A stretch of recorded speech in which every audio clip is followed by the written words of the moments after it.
Смотрите, каждому корпусу у вас добавляется какой-то объект инфраструктуры, да, то есть Оазис, он весь вырос из того, что каждый последующий корпус, он получает себе инфраструктуру предыдущих. И причем сейчас построить эту инфраструктуру достаточно тяжело за те же самые деньги, допустим, за которые это все строилось там, в 15, 16, 17. Вопрос, я понимаю, что вы улыбаетесь, вам это приятно. Вопрос, какой инфраструктурный объект добавляется к 15 корпусу? То есть вот к этим корпусам добавляется спа-центр. Там добавится пирс. А что это? Пирс с бассейном, который уходит в море. Возможно, этот пирс добавится раньше. Просто сейчас мы поставили максимальные сроки. Территория под этот пирс, она уже выделена. У нее уже есть отдельный свой кадастровый код. Сейчас там ведутся дополнительные переговорные процессы с правительством. Но этот пирс есть, мы его планируем строить, и он будет. Также мы будем строить, если вы помните, я рассказывала, что у нас будет когда-то Dreamland 2, который будет возле ботанического сада. Соответственно, эта территория и та территория будут соединяться между собой одним общим бульваром. Соответственно, там тоже будут объекты инфраструктуры. То есть они будут все еще добавляться? Я думаю, что в процессе строительства 15-го корпуса у нас уже начнется строительство Dreamland 2. Моя любимая часть про деньги. То есть, несмотря на красота красоту, это понятно. Но с точки зрения экономики, тут есть средние показатели доходности от аренды, в том числе и в Грузии, в том числе и по всему миру. И средний показатель варьируется от 4 до 8% на рост. И также арендная ставка от 4 до 9, наверное, все-таки процентов. Вот. Здесь 8% рост по году самой недвижимости. И от аренды можно получать также до 8%. Суммарно это дает 16, что более чем достаточно в долларовом эквиваленте для недвижимости. Но это мой подход. Я понимаю, что я целюсь в гораздо большие цифры, и у меня они даже здесь, скорее всего, получатся. Но вот как, я думаю, что для этого нужно записать отдельное обучающее видео, и оно будет уже не столь красивым, скорее более нудным, но более детализованным с точки зрения цифр. Ну а если удастся еще и после сезона сдать ее в долгосрочную аренду, я планирую, в принципе, сам на самом деле пожить здесь вне сезон, поэтому эту доходность я, скорее всего, скину со счетов, то это дополнительно может сгенерировать еще процентов до 5-6. Но тут надо понимать, что если ты живешь удаленно, этим не занимаешься, я думаю, что это мало реалистично. Тут отдают в управление квартиры людям, которые этим... Можно вопрос? Вот, да. Я извиняюсь. Вот у вас тут такой мохнатый друг. Да. Как ему живется здесь? Значит, ему здесь живется комфортно, он себя чувствует, что он здесь хозяин, но хотелось бы вот эту вот администрацию попросить Оазиса, чтобы сделали площадку для животных, потому что мы ходим на поводке, я смотрю, балдеет, здесь, и он, мало ему двигаться, а без поводка не разрешают ходить. Здорово, пацаны. Че, как сами? Как дела? Иди сюда. Ну что ты меня игноришь? Свин такой. Это куда-то побежал. Зато вот этот классный пацан идет ко мне сразу же. Ты мой сладкий. Ты мой сладкий. Он какой. Такой красавчик. Отоварим всю банду. И вот этого. И вот этого. И вон тех двоих.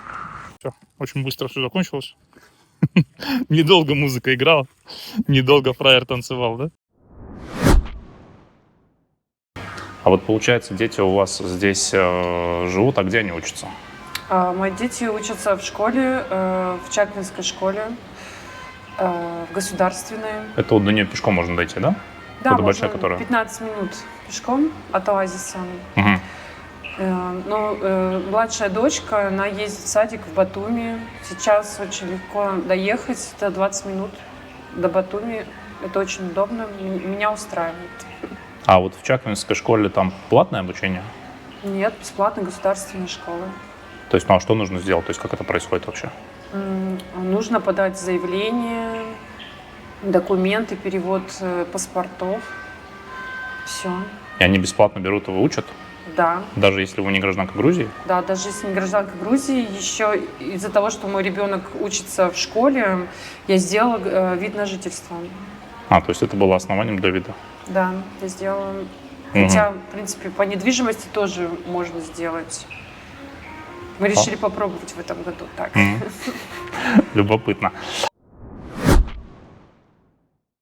Что для вас снег, когда выпадает снег? Вот для вас, как для службы, Снег- для службы эксплуатации, что у вас Я скажу, происходит? да, помимо того, что все это красиво, конечно, потому что это наша природа, как оазис. Допустим, снежные, да, погоды бывают, крыши, балконы, улицы, все нужно почистить, потому что инфраструктура должна быть на таком месте, чтобы человек, который отдыхает, не только зимой они отдыхают, конечно, очень многие живут у нас, чтобы жителям было спокойно передвигаться по всей территории. Этот персонал всегда у нас в рабочем состоянии. То есть наготове. вот эти, получается, вот эти дорожки вы чистите, вы чистите территорию внутреннюю Да, эти дорожки мы дворов. чистим керхерами крупных тоже, вот, корпусов. потому что, чтобы они, у них сейчас цвета, да, как бы считаются, что в один цвет. Ну, сейчас керхером пройдемся, уже появятся уже свои эти контуры и рисунки.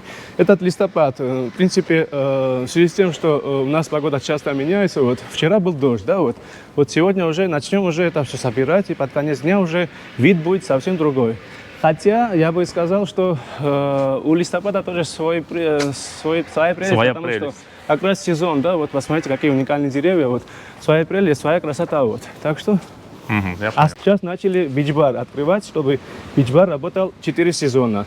Вот. После того, как уже спа-центр будет открыт, уже дополнительно тоже по инфраструктуре тоже несем изменения, чтобы человек не только, допустим, и бич-баром пользовался или спа-центром, но и инфраструктурой тоже насладился. Я не понимаю, почему вы так радостно об этом рассказываете. Вам же это все Радостно, потому новая что, работа. радостно, потому что я как часть этой компании, часть этого объекта, потому что такое уникальное место, да, такое, допустим, это создано из наших рук. Я сам уже 9-й год тут работаю, и каждый кустик, каждая роза, каждое дерево, это все от наших рук сделано. И очень, конечно, переживаем за каждую деталь. Вам самой не скучно здесь вне сезон? В принципе, если ты занимаешься спортом, любишь прогулки, в принципе, нормально. Потому что в Батуми приехало много экспатов, и развлечений достаточно. Ну, как бы это не как в Москве там, или в каких-то больших городах, в Тбилиси, но есть. А вот как часто вы, живя в оазисе на постоянке, как часто вы ездите в Батуми и какие ключевые жизненные моменты все-таки для вас находятся в Батуми? Я езжу в Батуми каждый день. Я отвожу младшего ребенка в садик. Я занимаюсь там спортом, не знаю, встречаюсь с подругами. Это сильно долгая дорога, трудная она? Нет, очень быстрая. Я думаю, Ну, после открытия трассы, наверное, вообще Да, фили. трассу открыли, мы уже счастливы. Понятно. То есть тут на постоянке жить лучше семьи? На постоянке, конечно, лучше семьей. И практически все, кто здесь живут, они живут семьями. Понятно. А насколько тяжело сейчас добираться в Батуми? Ой, сейчас очень хорошо стало. Сейчас открыли объездную дорогу. Наконец-то. Мы так ждали. Основная дорога разгрузилась. Очень неплохо. То есть большинство грузовых машин, они уходят сейчас напрямую по той дороге. И вновь стало добираться до Батуми 20 минут туда, 20 обратно. Вообще со всего бывшего Советского Союза сюда приезжают люди. Узбекистан, Казахстан, и Германия, Израиль, и Польша. Ну, в общем, все-все-все. И хотелось бы, чтобы здесь было какое-то более медицинское обслуживание. Ну, на всякий случай. Педиатр хотя бы был. Здесь хорошая медсестра, но этого мало, понимаете? Она есть? Да. Да? Она бывает только, в сезон. А вы пользуетесь страховками, кстати, да? Да, мы пользуемся страховками, но у нас есть акция в Батуми, мы оформили и ездим туда, если что, лечиться. Комплементарную часть закончим, да? Что вам не нравится в оазисе? Какие минусы? Вот минусы, на самом деле, их немного. Вот то, что бывает шум, иногда, когда ты хочешь отдыхать, тут кого-то организовывается праздник и много салютов. Иногда это... Салют — это, в принципе, часть Грузии. Да, Их нельзя отделить от... Бывает, да, слышно музыку, когда ты хочешь спать. У нас все стены каменные, можно сказать. Но они все обшиты гипскартоном, потому что гипскартон — это самое хорошее, климат комнаты самый лучший. Все же Израиль смотрел, создает не штукатурка, а именно гипскартон. Потому что все здесь из гипскартона. Все стены и потолки только из гипсокартона. Потолки тоже у нас зашиты гипсокартоном, да? Да, все из гипсокартона, везде гипсокартон. Ну, немного сантиметры теряются, но это ничего. Главное, что мы получаем в конечном счете качество самой комнаты, климат комнаты намного лучше. Также со звукоизоляцией все стяжки сделаны только после звукоизоляционной пленки каучуковой просто делается, чтобы они стяжка до стены не доходила, поднимаются, и только после этого делается. Все стяжки, стеклопакеты двухкамерные, Так. но в первую очередь эти витражи, они называются лифтинг, подъемно-раздвижные они все. Они сперва поднимаются и только потом раздвигаются. Вот на детской площадке нету фонарей. И как бы мы очень долго просим, да, там уже года 3, чтобы их поставили. Почему-то до сих пор это не произошло, потому что дети не могут играть на детской площадке после 6 вечера, например. А что вот именно вам с точки зрения пенсионера все-таки не нравится? Мне нравится. Хотелось бы, знаете, что это, конечно, очень глобально, но сообщение с Батуми, особенно в летний период. А вы знаете, кстати, что здесь будет пирс? Но вот это вот мы ждем, да, и хотим, чтобы это, состоялось. Я слышал, они обещали, что с него будет уходить водное такси прям. Да, вот это вот, как раньше было, понимаете, можно было и с Батуми в Одессу поплыть, и хотя бы здесь можно было просто, как они не используют вот это, такую возможность. Ну, все По морю, потихонечку да, уже. по как морю, бы. чтобы были прогулочные катера там и все такое. Ну, вроде обещали. Да, Я просто будем буду вашим надеяться. соседом со следующего года, поэтому я-то на все эти перспективы уже это. Я в большем энтузиазме. А вообще мы очень довольны, что здесь вот такое место. Лена, у меня к вам есть каверзный вопрос. Я ожидала этого. А что больше всего не нравится людям, живущим в оазисе? В данный момент людям, которые живут в оазисе, наверное, не нравится то, что зимой здесь очень мало людей. Зимой здесь инфраструктура работает в ограниченном количестве. Но, к сожалению, сейчас, пока у нас нет зимней инфраструктуры, мы не можем увеличить количество людей, не можем предложить ничего людям по увеличению работающих объектов. То есть, если мы говорим о ресторанах, то сейчас у нас работает 2 ресторана из 5 или 6 ресторанов, да, соответственно, 2 бара, которые есть в этих ресторанах, и только мультифункциональный центр. Поэтому, на самом деле, наверное, это такой самый глобальный. Это отопление зимой, то есть не холодно ли кондиционером топиться зимой? На самом деле это зависит от с какой стороны апартамент, с какой стороны, с южной или северной. То есть, если солнце попадает достаточно, вы имеете в виду, что Да, там он если, прогревается? допустим, зависит еще от ветреной стороны. От Сарпи, да, я так понимаю, что если... Допустим, вот это с западной стороны на самом деле ветра меньше, чем с южной. Зимы относительно теплые. Бывает, что зимой нету даже снега. И собираемся, что во всех зданиях, которые мы дальше будем строить, будут теплые поли электрические. А вот вы сами как оцениваете, насколько комфортно зимой с одним только кондиционером? Вот ваше мнение как технического специалиста. По-моему, Да. в наших климатических условиях, которые есть в наших зданиях, Да. по-моему, вполне достаточно. Стены наружные у нас очень, теплопотери очень маленькие, хорошо изолированы, вполне достаточно. Еще, если добавить теплые поли, проблем с отоплением зимой здесь не будет. Должны быть стены, в первую очередь это стены, потери тепла. Если потери будут супер минимальными, и то с натяжкой. Я живу в Батуми, Да. у меня дополнительное отопление. Есть и кондиционер, но обязательно сделано отопление.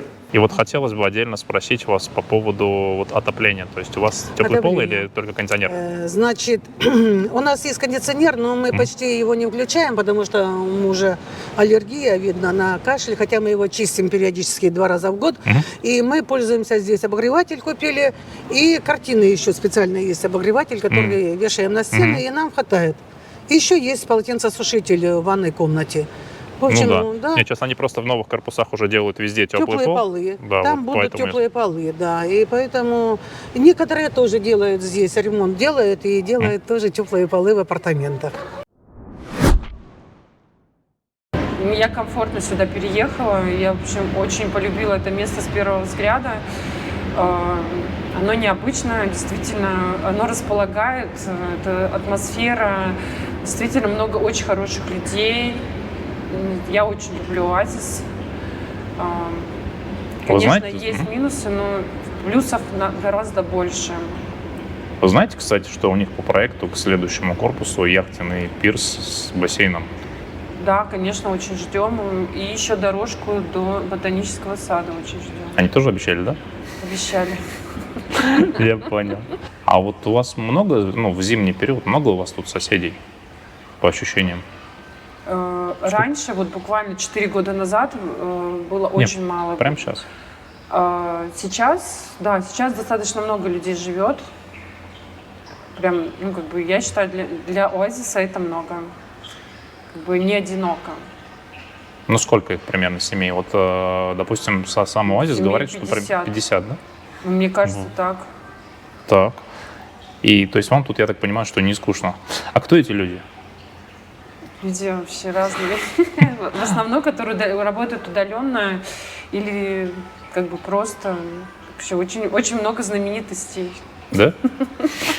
которых мы не можем рассказывать. Понятно. А вот вам больше нравится здесь летом или зимой? В общем, конечно, нам больше нравится весной и осенью, потому что летом здесь очень много отдыхающих, а для нас, для пенсионеров, для жильцов немножко влажность повышена, жарко очень. Но в связи с тем, что мы с Украиной, там война, и мы, в общем, благодарны этому уголку, что мы здесь, вот, как говорится, не было бы счастья, так несчастье помогло. А сколько вы здесь живете уже? Мы уже живем 3-й год. Третий 3 год, года, да? да. Ну, то есть вы все, наверное, знаете уже. Да. Это, получается, последний корпус, который Оазис возводят на этой территории? Да, это будет последний корпус на территории. Чем он отличается от предыдущих?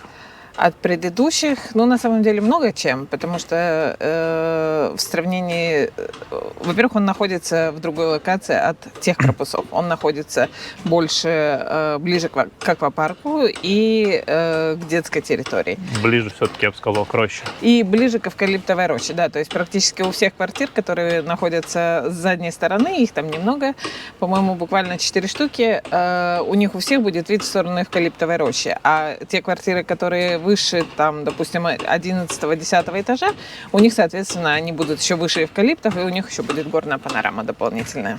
Тот, кто здесь будет жить, он будет пользоваться инфраструктурой Оазиса? Здесь? Да. Ну, этот же корпус на территории Оазиса. То есть это, получается, последний корпус? Последний? Больше не будет? Нет.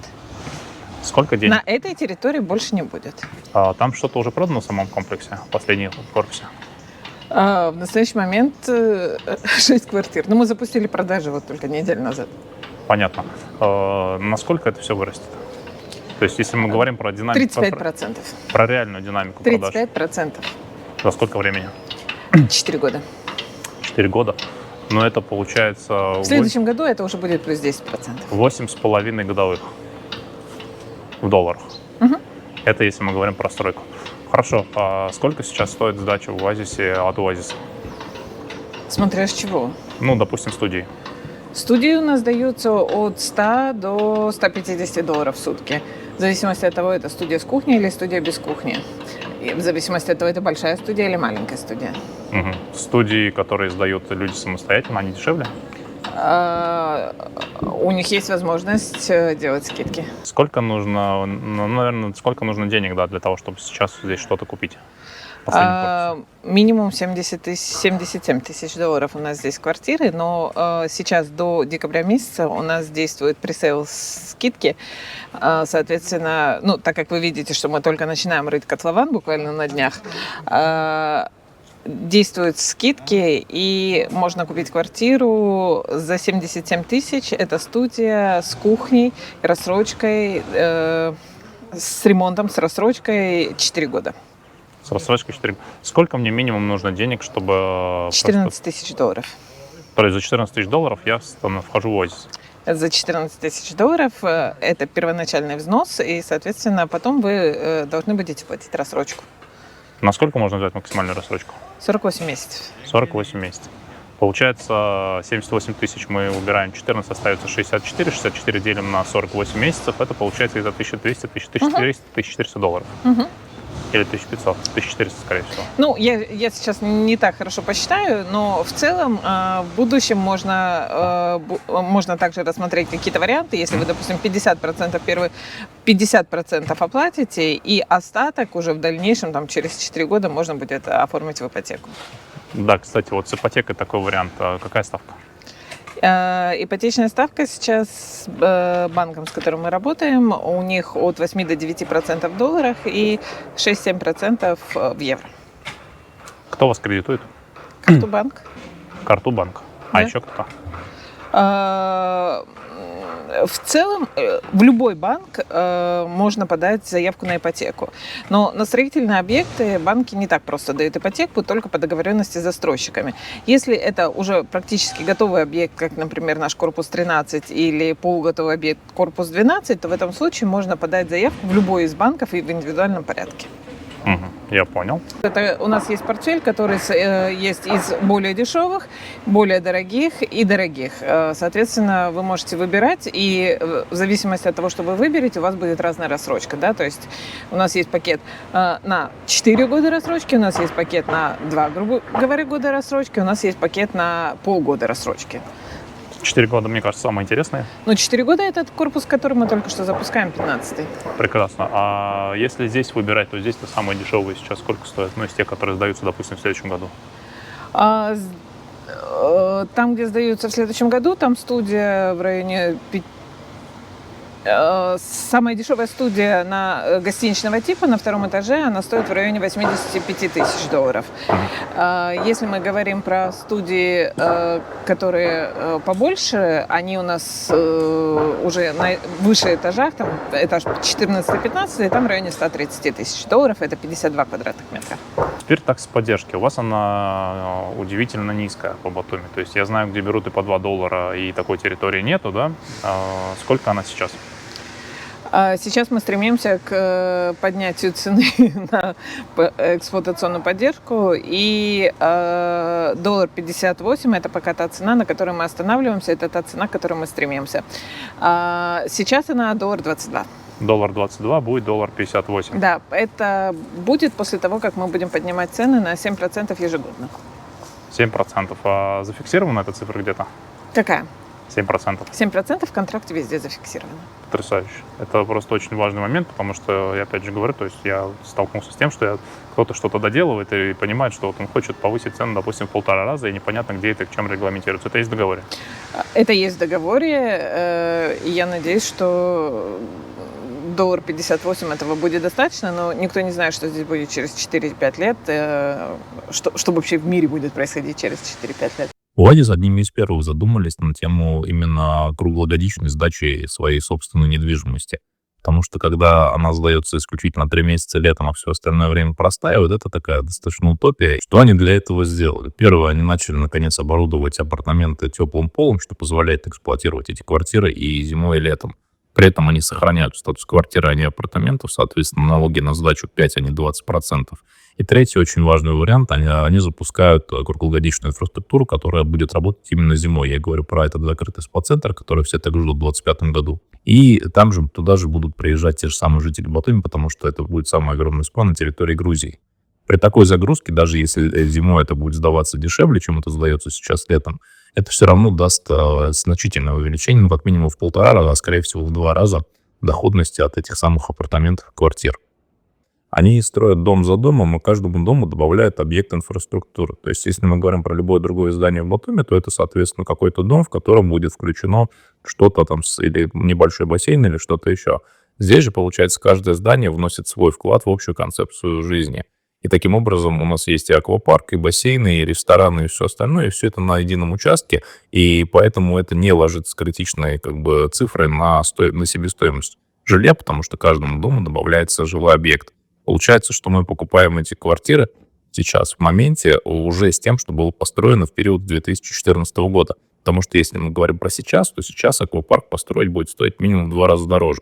Поэтому они стоимость этого аквапарка немножко недооценили и недозаложили в стоимость. Они исключительно считают по сметной стоимости самого строительства и того инфраструктурного объекта, который они подключат. Поэтому я считаю, что когда достроятся более крупные конкуренты, да, которые там строятся и в Кабулете, во всех остальных местах, они своими ценниками очень сильно покажут большую разницу между тем, что сейчас продается в Оазисе, и тем, что будет построено через 5 лет.